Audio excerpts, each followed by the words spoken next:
Olá, alunos do terceiro ano, tudo bem com vocês? Essa é a nossa aula de História, referente ao dia 10/7 de 2020. Nós trabalharemos com a correção das páginas 187 e 188 e com a ampliação dos saberes nas páginas 188 até a 195, certinho? Vamos lá então. Ali na página 187, nós temos: qual o principal objetivo dos colonizadores portugueses em relação às terras brasileiras? É muito importante, aqui eu coloquei uma frase bem montada, né? Os colonizadores buscavam nas terras brasileiras produtos que dessem lucro ao serem vendidos na Europa. Então, assim, se nós perguntarmos o que eles buscavam aqui, lucro. Principal fonte que eles tinham do Brasil era uma terra dona de ninguém, eles encontraram somente os índios aqui e se apoderaram dessa terra. Então, ficam a terra dos portugueses. E o que eles queriam aqui? Tirar lucro, somente isso. Começou com o pau-brasil, depois veio o engenho e assim foi seguindo, tá bom? Número 2. Com o plantio de cana-de-açúcar e a construção dos engenhos, a vida das pessoas passou a girar em torno desse local. O desenho a seguir está representando os diferentes lugares que formavam um engenho. Identifique-os com base na legenda numérica da imagem.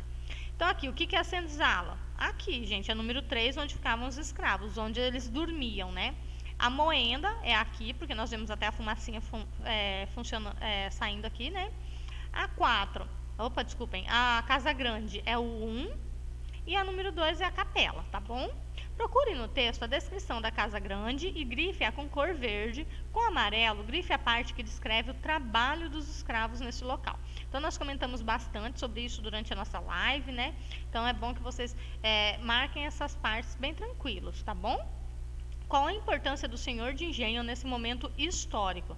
Gente, ele era dono da terra e movimentava a economia dessa região naquele momento, tá? Então, o senhor de engenho, ele era responsável pelo engenho, tinha grande poder político e econômico, né? O senhor de engenho era uma pessoa muito rica e isso era medido também a partir da quantidade de escravos que ele tinha, como era o engenho dele. Então, eles buscavam ter o melhor engenho possível para mostrar o quão rico eles eram, tá? Mandavam nos escravos e cuidava do desenvolvimento da região onde se localizava o engenho.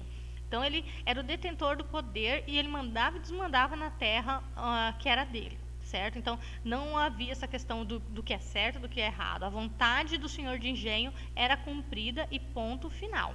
Era assim que funcionava, né? Então, essa questão de direitos humanos, da igualdade que nós tanto falamos atualmente, não existia naquela época. O que era correto eram as vontades do senhor de engenho. Dentro de um engenho, quem mandava era ele, certo? Número 5. Além do plantio de cana-de-açúcar, que outra descoberta atraiu portugueses para o solo brasileiro? A descoberta do ouro lá em Minas, né? Então, os portugueses descobriram o ouro, minério que atraiu muitas pessoas, certo? Vamos lá, então, para 189, que nós vamos descobrir mais coisas que o nosso país passou a ter, que país mais rico que nós temos, né? O tempo foi passando e há aproximadamente 200 anos chegou ao Brasil o plantio do café. Depois disso, muitas mudanças ocorreram no modo de vida das pessoas. O café, outro motivador de mudanças na vida do brasileiro. Devido ao grande interesse dos europeus pelo café, os moradores do Rio de Janeiro e também de São Paulo passaram a se interessar pelo cultivo dessa planta. Como o solo e o clima brasileiro eram favoráveis à produção, o café passou a ser uma nova fonte de renda para os brasileiros. Ao longo do tempo, os grandes lucros que resultaram da comercialização proporcionaram muita riqueza e, consequentemente, grande mudança no modo de vida de toda a sociedade brasileira.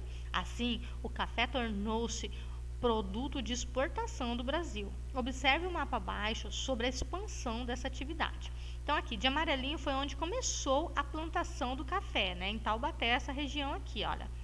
Então, em 1840, começou a plantação de café aqui. De 1840 até 1865, foi ampliado para essa região verdinha, olha, para onde foi o café. E daí, aqui de laranja, nós temos a época de 1865 a 1888, que veio até aqui, Rio Preto e tudo mais, tá? Onde predominou plantação, cultivo do café, tá? No nosso país. Então, isso aqui foi um grande marco também no Brasil, né? Falar-se do café, nós não vamos entrar tão a fundo nesse conteúdo, mas o café foi algo que deixou o nosso país reconhecido, foi uma produção muito grande, tá? Esse cultivo do café pelo nosso país. 1990, página 190, o plantio do café foi tão importante para a época que várias mudanças ocorreram nessa região, como a construção de ferrovias, né, porque era através dela que se despachava o café do nosso país, o crescimento da cidade de São Paulo, com a chegada de vários imigrantes, né, então vieram pessoas de vários países para ter esse cultivo do café aqui, trabalhar também, né, a intensificação do comércio, a ampliação dos meios de transportes, como os bondes, porque daí as cidades começaram a crescer e houve a necessidade de se ter os bondes como meio de transporte. Como nós temos hoje os ônibus, né, se tinha os bondes naquela época. A iluminação a gás, né, então chegou a iluminação ao nosso país, a água encanada e até mesmo o esgoto, que, como nós tínhamos comentado, era algo terrível que tinha antes no Brasil, né, era tudo a céu aberto, então tinha um mau cheiro, tinha tudo aquilo, e isso foi algo de bom que o café trouxe para a nossa região. Como começou a ser civilizada, digamos assim, né? O nosso país começou a ter mais pessoas, aumentou, e daí as pessoas começaram a ter mais esse cuidado também. Os fazendeiros, conhecidos por barões do café, preferiam deixar as fazendas e morar nas cidades. Enriquecidos, começaram a construir palacetes luxuosíssimos com vidros coloridos, cerâmicas francesas, lustres de cristal vindos da Europa, louças de porcelana chinesas ou francesas, talheres de prata, enfim, tudo o que na época se usava na Europa, inclusive no vestuário. Observe alguns palacetes de barões do café situados na Avenida Paulista. Então aqui, gente, começou aquela disputa de poder. Querer ver quem se aparecia mais, sabe? Quem tinha mais, quem podia mais, porque daí um queria ser mais rico que o outro, começou com essas construções gigantescas e lindas, né? E daí eles traziam tudo da Europa. Então eles eram pessoas que moravam no Brasil, mas tinham esse requinte europeu, digamos assim, tá? Então aqui nós tínhamos, olha, os palacetes, né? Aqui é um exemplo, e olha só o que vem aqui embaixo. Em um lado da rua, os grandes produtores de café e suas mansões. No outro, os bairros pobres, com a presença de muitos imigrantes, na maioria comerciantes. Então nós vemos aqui, olha, casas mais simples também do outro lado da rua, olha, bem simplesinha. E podem observar, como nós trabalhamos anteriormente, né?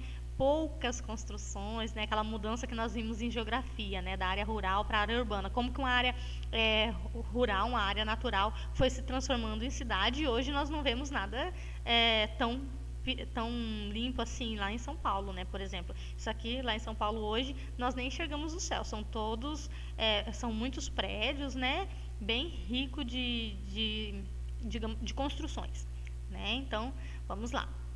A vida em sociedade também ganhava novos hábitos entre os barões do café. Saraus, saídas para cafés, jantares e festas eram frequentes. Olha só, acho muito bonita quando nós vemos essas imagens aqui, né? Já tem um Brasil mais bonito, digamos assim.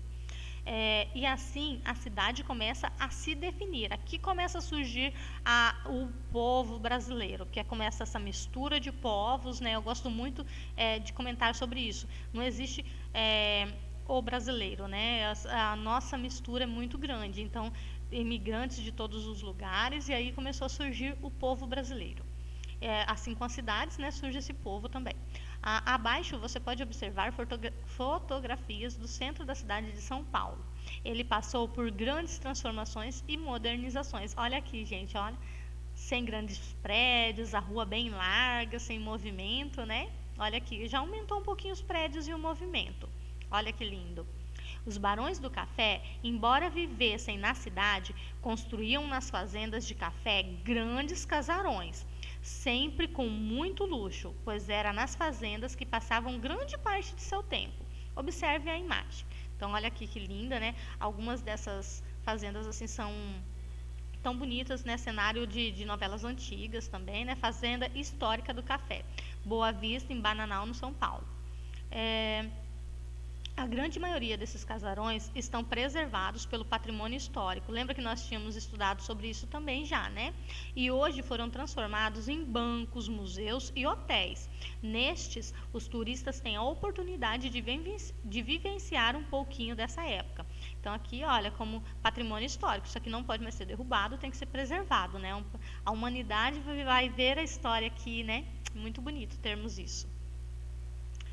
O Casarão 8, localizado na volta da Praça Coronel Pedro Osório, em Pelotas, no Rio Grande do Sul, tornou-se Museu do Doce. Olha que lindo só. Então era um casarão de um grande fazendeiro também que se tornou museu.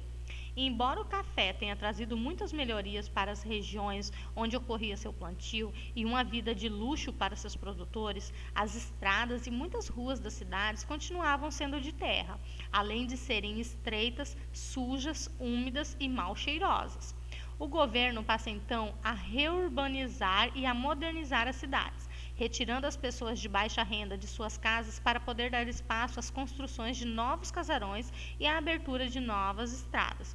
Como sempre, os menos favorecidos continuam menos favorecidos, né?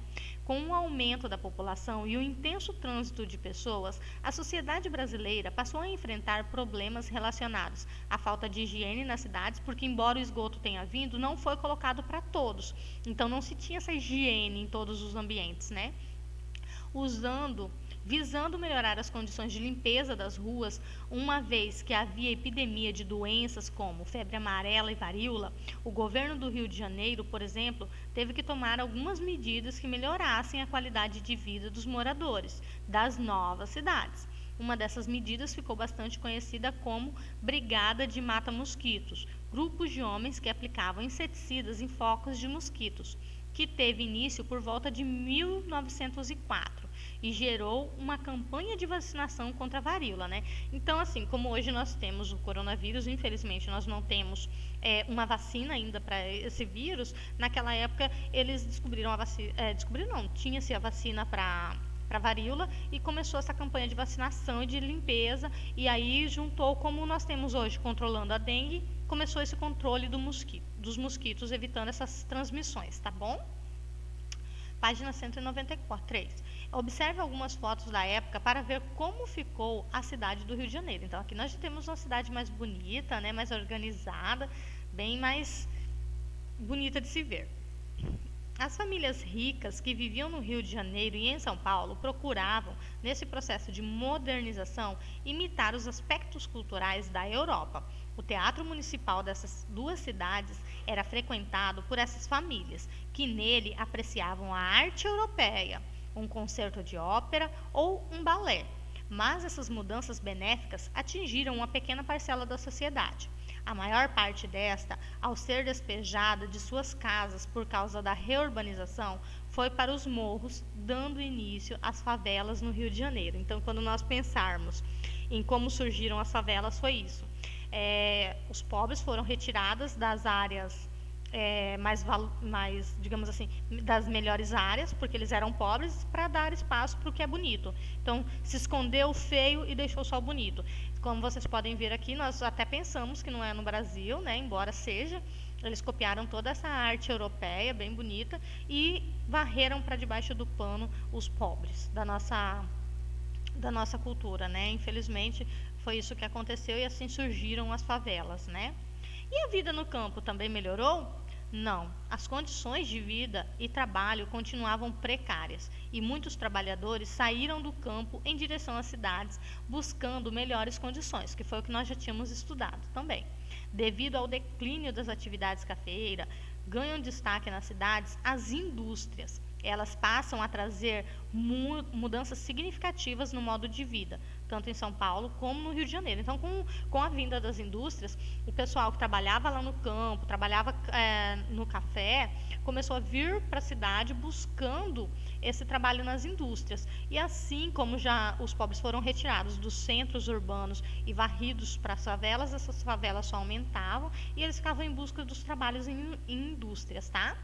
Página 194. Diálogo com o texto.